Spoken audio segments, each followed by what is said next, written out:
योगी राम सूरत कुमार, योगी राम सूरत कुमार, योगी राम सूरत कुमार जय गुरुराय. ஒரு மகாத்மாவை ஒரு மகாத்மா என்று புரிந்து கொள்வது மிகவும் கடினம். அவர் எப்படி வேண்டுமானாலும் இருப்பார். அவர் எந்த ஒரு டெஃபினேஷனுக்குள்ளும் வரமாட்டார். ஒரு மகாத்மா என்றால் இப்படித்தான் இருக்க வேண்டும் என்று நாம் வரையறுத்தோமானால் நாம் முட்டாள்தனம் செய்து எல்லாவற்றையும் இழந்து விடுவோம். அவரிடமிருந்து பெறக்கூடிய பலனை நாம் இழந்து விடுவோம். எப்படி வேண்டுமானாலும் இருக்கட்டும், அவர் உயர்ந்த நிலையில் இருக்கிறார் என்று நாம் அவரை ஏற்றுக்கொண்டோமானால் நமக்கு அவரையே தந்து விடுவார். இறைவனோடு ஒன்றி விடுவோம். இதை பார்ப்போம் ஒரு கதையின் மூலமாக. நாம் 2 நாள் முன்பு ஸ்ரீ ஜனக மகாராஜா பற்றி சுவாமி முக்தானந்தா சொன்ன கதையை சொன்னேன். அதில் இன்னும் ஒரு பாதி இருக்கிறது. ஸ்ரீ ஜனக மகாராஜா ஒரு ராஜ ரிஷியாக இருந்தார். இறைவனோடு முற்றிலும் ஐக்கியமானவராக இருந்தார். அப்படிப்பட்டவருக்கு தானே சீதாதேவி வர முடியும். சீதாதேவி திருமகள் அல்லவா? அவள் ஒருவரை தந்தையாக தேர்ந்தெடுத்திருக்கிறாள் என்றால் அவர் எப்பேற்பட்டவராக இருக்க வேண்டும். அந்த ஜனக மகாராஜா ஒரு சக்கரவர்த்தி. அதனால் அந்த ரோல், அந்த பாத்திரத்துக்குரிய அத்தனை கேரக்டரிஸ்டிக்ஸ் என்று சொல்வோம், அவை எல்லாவற்றையும் அவர் மேற்கொள்ள வேண்டும். அப்பொழுதுதான் அந்த பாத்திரம் சரியாக அமையும். ஒரு நாடகத்தில் நாம் எப்பேற்பட்டவராக இருந்தாலும் ஒரு பாத்திரத்தை ஏற்று நடிக்க ஆரம்பித்து விட்டோமானால் அந்த பாத்திரத்திற்கு என்னென்ன வச்சனங்களை டைரக்டர் கொடுக்கிறாரோ அந்த வச்சனங்களைத்தான் நாம் பேச வேண்டும். அந்த பாத்திரத்திற்குரிய ஆடையைத்தான் நாம் உடுத்த வேண்டும். அதற்குரிய நடை உடை பாவனையை நாம் மேற்கொள்ள வேண்டும். அப்பொழுதுதான் அந்த பாத்திரத்தினுடைய பூரணம் அந்த நாடகத்திற்கு வெற்றியை தேடித்தது. இப்படி ஒவ்வொரு பாத்திரமுமே அப்படித்தான் செய்ய வேண்டும். ஒரு வில்லனுக்குரிய வச்சனத்தை தான் பேச வேண்டும், அதற்குரிய உடையைத்தான் அணிய வேண்டும். அப்பொழுதுதான் நாடகம் சிறப்பாக இருக்கும். அதேபோல் ஸ்ரீ ஜனக மகாராஜா அவருடைய பாத்திரத்துக்குரிய உயர்ந்த ஆடைகளையும் ஒரு ராஜாவிற்குரிய அத்தனை செல்வங்கள், பணபலம், படைபலம் இப்படி எல்லாம் சூழ இருந்தார். சுகமுனி அவர்கள் பெரிய மகாத்மா, பெரிய நிலையில் இருப்பவர், பிறந்ததிலிருந்தே பெரிய நிலையில் இருந்தவர் தான் அவர். அதனால் அவரால் ஒரு நல்ல யோகியாக, அதாவது யோக மார்க்கத்தில் தேர்ந்தவராக பலவிதமான சித்திகளை பெற்றிருந்தார். வேதங்களை எல்லாம் கரைத்து குடித்திருந்தார், சாஸ்திரங்களை எல்லாம் கரைத்து குடித்திருந்தார். ஆனாலும் அவருக்கு மனதில் அமைதி இல்லை. தந்தையிடம் சென்றார். ஏன் என் மனதில் இத்தனை யோகம் செய்தும் இத்தனை சாஸ்திரங்கள் கற்றும் வேதங்கள் கற்றும் என் மனதில் ஏன் இன்னும் அமைதி வரவில்லை? வியாசர் சொன்னார், உனக்கு வேண்டிய அந்த அமைதி ஜனக மகாராஜாவிடம்தான் கிடைக்கும். அவர்தான் உனக்கு குரு, அவரிடம் சென்று கேள் என்று சொல்லி அனுப்பினார். சுகமுனி ஜனக மகாராஜாவிடம் சென்ற பொழுது அந்த பெரிய அரண்மனையை பார்த்தார். ராஜபோகங்களோடு அவர் அமர்ந்திருப்பதை பார்த்தார். நிறைய கன்னிகைகள் அவருக்கு சேவை செய்து கொண்டிருந்தனர். அங்கு இருந்த அந்த செல்வம் நிறைந்த அந்த சூழ்நிலை அவருக்கு ஒரு படோடோபமாகவும் ஒரு ஆடம்பரமாகவும் பட்டது. ஒரு மகாத்மா இப்படியாயிருப்பார்? நம்முடைய பகவான் சிகரெட் குடிப்பதை பார்த்துவிட்டு அவரை பலமாக விமர்சனம் செய்து அகன்றவர்கள் நிறைய பேர் இருக்கின்றார்கள். இன்னும் சிலர் பகவானை பார்த்து சிகரெட் பிடிப்பதை மட்டுமே கற்றுக்கொண்டு சென்றவர்களும் இருக்கிறார்கள். இப்படி பல ரகங்கள் மனிதர்களில். அவர்களை எப்படி குறை சொல்ல முடியும்? அவர்கள் தேர்ந்தெடுத்த பாத்திரம் அப்படி. அந்த பாத்திரத்துக்குரிய வச்சனத்தை தான் அவர்கள் பேசுவார்கள். அதற்குரிய நடைமுறை பாவனை தான் அவர்களிடம் இருக்கும். சுகமுனியானவர் இதையெல்லாம் பார்த்துவிட்டு திரும்பிவிட்டார். இவரால் கண்டிப்பாக நமக்கு ஞானத்தை தர முடியாது என்று அவர் நினைத்தார். ஒரு கௌப்பீனத்தை கட்டிக்கொண்டு ஒரு பூரண துறவியாக இருப்பவரால் மட்டுமே தனக்கு அந்த பெரிய ஞானத்தை வழங்க முடியும் என்றெல்லாம் அவர் ஒரு டெபினேஷன் வைத்திருந்தார் போலும். இரண்டாவது முறை வியாச பகவான் அவரை கடிந்து கொண்டார். உனக்கு தெரியவில்லை அவருடைய பெருமை, அவர் எப்பேற்பட்ட நிலையில் இருக்கிறார் என்று. அவர் எந்த சூழ்நிலையில் இருக்கிறாரோ அவையெல்லாம் அவருக்கு துச்சம். ஆயினும் அதோடு அவர் வாழ்கிறார் என்றால் அது அவருடைய பெருமை. நீ போய் அவரிடம் சென்று ஞானம் பெற்றுவா என்று கூறினார். இரண்டாவது தடவை போனார். மறுபடியும் அவரால் எதையும் ஏற்றுக்கொள்ள முடியவில்லை. ஒவ்வொரு தடவையும் ஒரு காட்சி. எப்படி ஒரு சக்கரவர்த்தி ஒரு போகங்களில் மூழ்கி இருப்பாரோ அந்த விதமான ஒரு காட்சியே அவருக்கு கண்ணில் பட்டது. இவர் நிச்சயம் மகாத்மாவாக இருக்க முடியாது, இவர் ஒரு சாதாரண சக்கரவர்த்தி என்று திரும்பிவிட்டார். 8 முறை 9 முறை வியாச பகவான் பார்த்தார். திரும்ப திரும்ப சொல்லி பார்த்தார். இல்லையப்பா, உன்னுடைய அமைதி அவரிடம்தான் இருக்கிறது. அவர்தான் உனக்கு குரு. உனக்கு வேண்டியதை அவரால் தான் கொடுக்க முடியும். ஆனால் சுக்கமணி எப்பேற்பட்ட நிலையில் இருப்பவர். பிறந்ததிலிருந்து அவரை எப்படி சொல்வார்கள் என்றால், ஒரு பிரம்மச்சரியம் என்று சொல்வார்கள் அல்லவா, ஒரு பெண்ணை மனதால் கூட நினைக்காதவர். அப்பேற்பட்ட பிரம்மச்சரியம் நிறைந்தவர். பிரம்மச்சரியம் என்றாலே சுக்கமுனி என்று சொல்லும் அளவுக்கு பேர் வாங்கியவர். அந்த மாதிரியான ஒரு பெரிய ஸ்திதியில் இருந்தவர். ஆயினும் அவரிடம் தான் யோகத்தில் பெரிய நிலை எய்தியிருக்கிறோம், வேதங்களை கரைத்து குடித்து விட்டோம், சாஸ்திரங்களை படித்திருக்கிறோம், பிரம்மச்சரியம் அனுஷ்டிக்கிறோம் என்ற ஒரு லேசான பெருமை. இந்த பெரிய பெரிய மகாத்மாக்கள் எல்லாம் இப்படி நடந்து கொள்கிறார்கள் என்றால் அவர்களை வைத்து அவர்களை தவறாக நாம் எடை போடக்கூடாது. நமக்கு ஒரு பாடத்தை சொல்லித் தருவதற்காகத்தான் இந்த புராண காலங்களில் சிவனுக்கும் பார்வதிக்கும் சண்டை வரும் என்றெல்லாம் இருக்கிறதல்லவா. இதெல்லாம் நமக்கு அவர்களுடைய சில பாத்திரங்களை ஏற்று அவர்கள் நடித்ததனால் நமக்கு அந்த கதையின் மூலம் ஒரு பெரிய பெரிய உண்மைகளை சொல்வதற்குத்தான், அவர்களை பார்த்து நாம் கற்றுக்கொள்வதற்காக.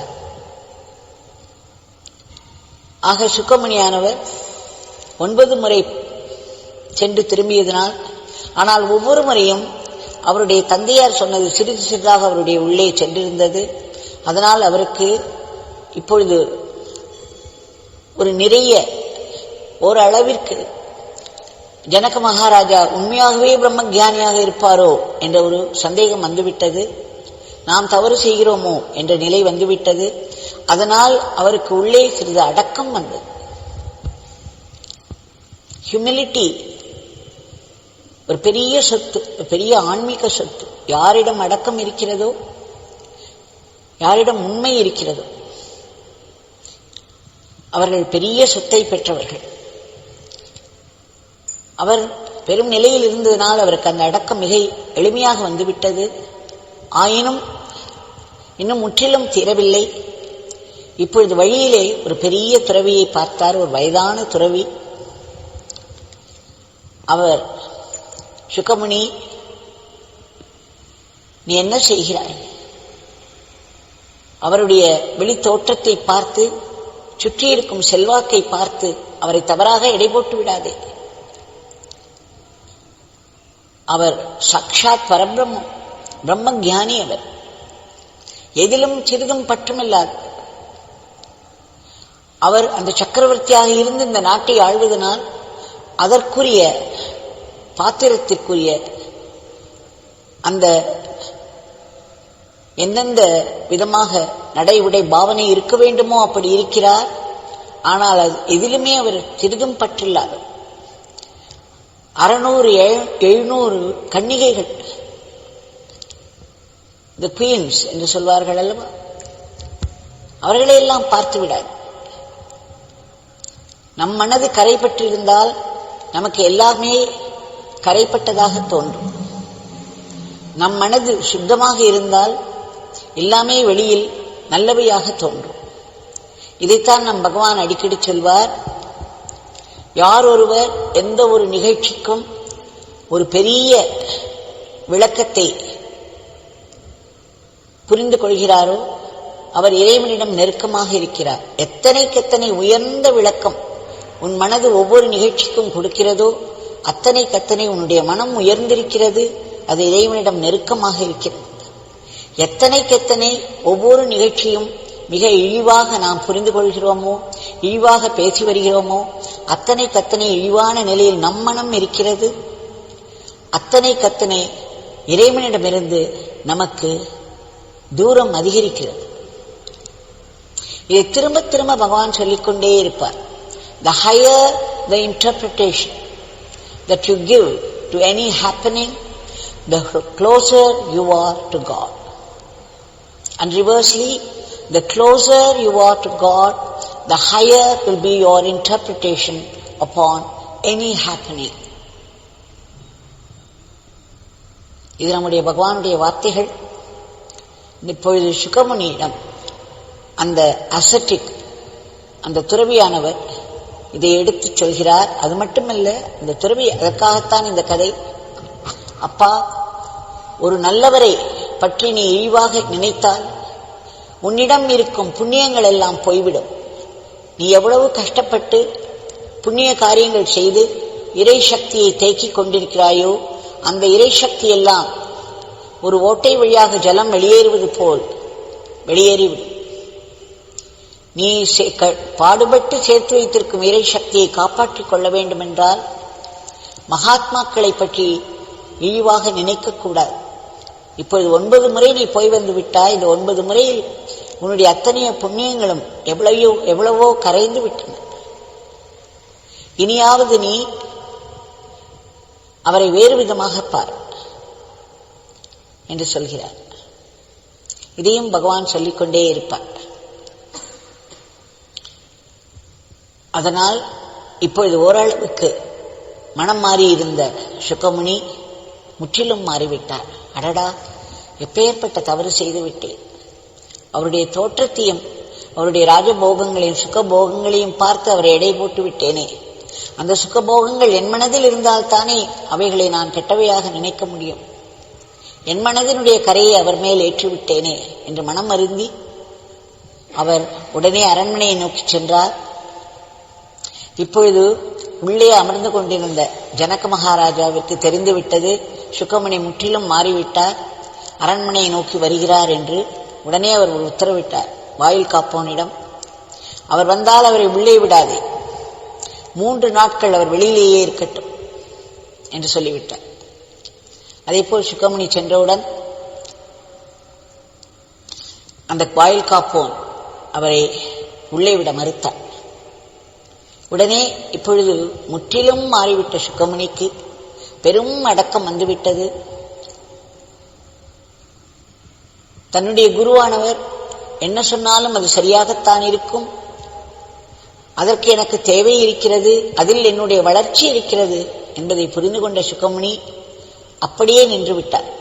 அந்த 3 நாட்களும் சாப்பிடவில்லை, தண்ணீர் அருந்தவில்லை, தூங்கவில்லை, நின்று கொண்டே 3 நாட்களும் ஒரு மரம் போல் நின்று கொண்டிருந்தார். அவர் யோக சாதனத்தில் வல்லவர். அப்படியே நின்று விட்டார் அசைவின்றி. 3 நாளைக்கு பிறகு ஜனக மகாராஜா புன்சிரிப்போடு மறுபடியும் ஒரு உத்தரவிட்டார். அவரை இப்பொழுது அந்தப்புரத்திற்கு அழைத்துச் செல்லுங்கள், அங்கே இருக்கும் ராணிகளிடம் அவரை சென்று விட்டு விடுங்கள் என்று. உடனே அந்தப்புரத்துக்கு அவரை அழைத்துச் சென்றனர். அங்கே இருக்கும் ராணிகளுக்கெல்லாம் இப்படி ஒரு சுந்தர புருஷன், இவ்வளவு ஒரு அழகாக, இவ்வளவு ஒரு தபஸ்வி தேஜஸோடு இருக்கிறார், இவருக்கு நாம் நன்கு உபசரிக்க வேண்டும் என்று நினைத்து எல்லோரும் அவரை குளிப்பாட்டுவதும் அவருடைய உடலில் சந்தனம் பூசுவதும் அவருக்கு அன்பு உபச்சாரங்கள் செய்வதுமாக திக்குமுக்காட வைத்தனர். ஆனால் சுகமுனியானவர் பிரம்மச்சரியத்துக்கு உதாரணமாய் விளங்கியவர். அவர் மனம் ஒரு துளியும் சஞ்சலம் இல்லாமல் இருந்தார். ஒரு மரக்கட்டையாக இருந்தார். துளி கூட மனதிலே சஞ்சலமோ இல்லை எந்த விதமான விகாரமும் வரவில்லை. அதன் பிறகு இப்பொழுது ஜனக மகாராஜா தன்னுடைய சிம்மாசனத்திலிருந்தே தன்னுடைய இடத்திலிருந்தே எல்லாவற்றையும் பார்த்து கொண்டிருந்தார். அவர் எல்லாம் தெரிந்தவர். பிறகு அவரை நேரே தன்னிடம் அழைத்து வரும்படி சொன்னார். சுகமுனி, இப்பொழுது நீ எல்லா சோதனைகளிலும் தேறிவிட்டாய். இப்பொழுதுதான் அந்த பிரம்ம ஞானத்திற்கு தகுதியுள்ளவனாக ஆகியிருக்கிறாய். நான் உனக்கு அந்த ஞானத்தை தருவேன் என்று அவருக்கு தீட்சை வழங்கினார். அதனுடைய பிற்பகுதி இதில் ஒரே ஒரு முக்கியமான இன்னொரு விஷயம், அவரை தன் அருகே வரவழைக்கும் பொழுது இவர் மறுபடியும் இந்த அரண்மனைக்குள் செல்கிறார், அவருடைய தர்பாருக்குள் செல்கிறார். இப்பொழுது அவர் கண்ட காட்சி அவரை பிரமிக்க வைத்தது. ஜனக மகாராஜாவுடைய ஒரு காலை அழகு மிகுந்த கன்னிகைகள் பிடித்து அதில் சந்தனம் தடவிக் கொண்டிருந்தார்கள். அவர் இன்னொரு காலை அக்னி குண்டத்தில் வைத்திருந்தார். அவர் காலை சுற்றி நெருப்பு அப்படி எரிகிறது. எரியும் நெருப்பின் நடுவே அவருடைய ஒரு காலை வைத்திருந்தார். இன்னொரு காலை அழகு மிகுந்த கன்னிகைகள் சந்தனத்தினால் பூசிக்கொண்டிருந்தார்கள். இதை கண்டவுடன் பிரமித்து விட்டார். அப்பொழுதுதான் அவருக்கு ஜனக மகாராஜாவுடைய பிரம்ம ஞான நிலை புரிந்தது. அவருக்கு இரண்டும் சமம். நெருப்பிலே காலை வைப்பதும் சரி, இதுவும் சரி, எதனாலும் அவர் பாதிக்கப்படாதவர், எல்லாவற்றையும் தாண்டிய நிலையில் இருப்பவர். அதாவது துறவு நிலையையும் தாண்ட வேண்டும், போக நிலையையும் தாண்ட வேண்டும்.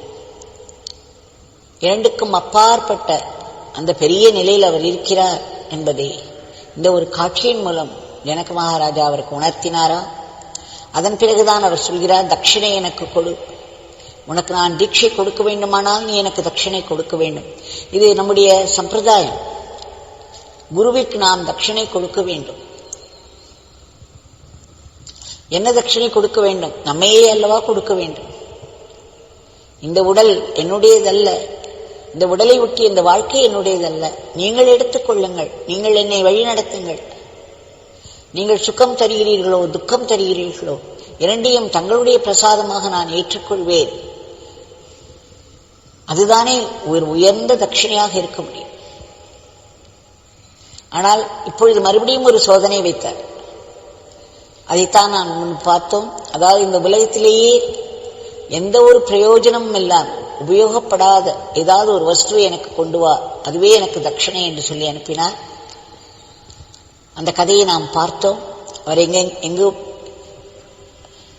எங்கே பார்த்தாலும் திரிந்தவர், யோக சித்திகள் பெற்றவர். அதனால் அவரால் அந்த பயணத்தை மேற்கொள்ள முடிந்தது. உலகம் முழுவதும் சென்று ஒவ்வொன்றையும் பார்த்தார்.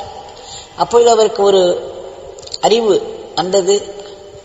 ஒவ்வொரு பொருளுக்கும் ஒரு பயன் இருக்கிறது. இறைவன் எதையுமே வீணாக படைக்கவில்லை என்ற உண்மையை புரிந்து கொண்டார். அந்த கதையை நாம் அதற்கு பிறகும் ஒரு பகுதி இருக்கிறது. அதில் இன்னும் ஆச்சரியமான ஒரு நிகழ்ச்சி வரும். அப்பொழுது அவர் என்ன தெரிந்து கொள்வார்? தன்னுடைய உடல் மட்டுமே இந்த உலகத்தில் எதற்குமே பயனற்றது என்று புரிந்து கொண்டு தன்னையே கொண்டு போய் அந்த குருவின் முன்னே கிடத்துவார். இந்த உடல் தான் இந்த உலகத்திலேயே உபயோகமற்றது, இதை நீங்கள் எடுத்துக்கொள்ளுங்கள் என்று. ஆக இந்த கதையை சுவாமி முக்தானந்தா கணேஷ்புரி அவர் அவ்வளவு அழகாக விவரித்திருக்கிறார், அவ்வளவு அழகாக எடுத்துச் சொல்கிறார். இந்த கதை நமக்கு எல்லோருக்கும் மிகவும் பலனுள்ளதாக இருக்கும், பயனுள்ளதாக இருக்கும். இதை நாம் திரும்ப திரும்ப மனதிற்கு கொண்டு வந்தோமானால் பல உண்மைகள் இதிலிருந்து பளிச்சிடும். இந்த உண்மைகளை எல்லாம் நாம் பயிற்சி செய்ய வேண்டும், பயிற்சி செய்வதற்கு முயற்சி செய்ய வேண்டும். அவ்வளவுதான் நம்மால் முடியும். நம்முடைய பகவான் ஒரு பெரிய வாக்குறுதி கொடுத்திருக்கிறார். மிக சுலபமாக உங்களால் முடிந்ததை நீங்கள் செய்யுங்கள், மற்றவற்றை என் தந்தை பார்த்துக் கொள்வார். யாரால் இந்த வாக்குறுதி கொடுக்க முடியும்? நமக்கு எப்பேற்பட்ட ஒரு வரப்பிரசாதத்தை அவர் அந்த வாக்கின் மூலம் கொடுத்திருக்கிறார். நம்மால் முடிந்தவரை நாம் பயிற்சி செய்தால் போதும், மற்றவற்றை அவரிடம் விட்டு விடுவோம். இன்றைய பிரார்த்தனையை பகவானிடம் சமர்ப்பிப்போம். பகவான், மக்களுடைய மனதில் உள்ள எதிர்மறை எண்ணங்களை எல்லாம் அகற்ற வேண்டும். சுயநலமின்றி மற்றவர்களுக்காக பாடுபட்டு கொண்டிருக்கும் தொண்டர்களுக்கு தாங்கள் பெரும் பாதுகாப்பையும் எல்லாவித நலத்தையும் குட்டுவிக்க வேண்டும். பொருளாதாரத்தை தூக்கி நிறுத்தி அதற்கு ஒரு ஏற்றம் தர வேண்டும். தங்களிடம் மீண்டும் மீண்டும் பிரார்த்தித்துக் கொண்டிருக்கிறோம். தங்களுடைய திவ்ய மங்கள நாமத்தை நாங்கள் இடைவிடாது உச்சரித்துக் கொண்டிருக்க வேண்டும். ஒரு நாமம் கூட வீணாகாது என்று சொல்லியிருக்கிறீர்கள். உங்கள் கைகளில் மட்டுமே ஒரு சிறந்த கருவியாக இருந்து எங்களுடைய அன்றாட வாழ்க்கையை நாங்கள் உங்களுக்கு அர்ப்பணமாக செய்து வர வேண்டும். எல்லாவற்றிற்கும் மேல் அந்த பெருநிலை நாம் பார்த்தோம் அல்லவா? ஜனக மகாராஜா எல்லாவற்றிற்கும் அப்பாற்பட்ட ஒரு நிலையில் இருந்தார். அவருக்கு எல்லாமே துச்சம்தான். அதனாலேயே அவரால் எந்த ஒரு பாத்திரத்தையும் ஏற்று நடிக்க முடிந்தது. அவர்களால் தான் ஒவ்வொரு பாத்திரத்தையும் முழுமையாக நடிக்க முடியும்.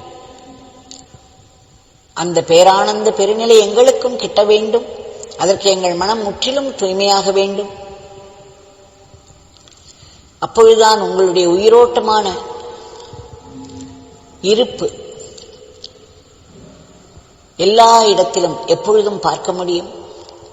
தங்களிடம் மறுபடியும் மறுபடியும் வேண்டிக் கொள்கிறோம். வாழ்க்கையில் நிகழும் அத்தனை நிகழ்ச்சிகளிலும் தங்களுடைய சங்கல்பத்தையும் தங்களுடைய லீலைகளையும் நாங்கள் பார்க்க வேண்டும். அதிலும் முக்கியமாக வாழ்வு கொண்டு வரும் அத்தனை கொடிய துன்பங்களிலும் கூட ஒளிந்து கொண்டிருக்கும் தங்கள் கருணையை நாங்கள் பார்த்து, இது எங்களுடைய கர்ம வினைக்கு தண்டனையாக வந்தாலும் இதில் ஒரு பெரிய ஆசீர்வாதத்தை வைத்துக் கொடுத்திருக்கிறீர்கள். அந்த ஆசீர்வாதத்தினால் இந்த துன்பமே எங்களை பக்குவப்படுத்தி எங்கள் மனதை உயர்த்தி தங்களுக்கு நெருக்கமாக கொண்டு செல்ல முடியும். இது எங்களுக்கு ஒரு ஆத்ம லாபம் என்பதை உணர்ந்து அதை ஏற்றுக்கொண்டு அதற்காக தங்களிடம் நன்றியோடு இருக்க வேண்டும். இதை தாங்கள் கூறி வந்தீர்கள். இதை பயிற்சி செய்வதற்கும் தங்களுடைய பேரருள் வேண்டும். உலகத்தில் உள்ள அத்தனை ஜீவராசிகளும் எந்தெந்த நிலையில் இருந்தாலும் அந்தந்த நிலையில் இருக்கும் துன்பங்களிலிருந்து விடுபட்டு அவைகளுக்கெல்லாம் ஒரு மேன்மை வர வேண்டும். இறுதியாக நாங்கள் மீண்டும் மீண்டும் வேண்டிக் கொள்கிறோம். இந்த கொடிய அகங்காரத்திலிருந்து நாங்கள் விடுபட்டு, இந்த பிறவி பிணி என்று சொல்கிறார்கள் அல்லவா, பிறப்பு இறப்பு சுழல், அது சுழன்று கொண்டே இருக்கும். பிறப்பு இறப்பு மாறி மாறி வந்து கொண்டே இருக்கிறது. அதனால் அந்த சம்சார கடலில் மூழ்கி பிரச்சனைகளில் இருந்து, பிரச்சனைகள் என்ற அலைகளில் இருந்து நாம் எப்பொழுது விடுபட முடியும்? தங்கள் அருள் இருந்தால் மட்டுமே நாங்கள் இதிலிருந்து விடுபட்டு எப்பொழுதும் தங்களுடனேயே தங்களில் கரைந்து தங்களிலேயே நாங்கள் வாழ வேண்டும் என்று பிரார்த்தித்துக் கொள்கிறோம். பிரார்த்தித்துக் கொண்டே இருப்போம். ஜெய் கோவிராம்.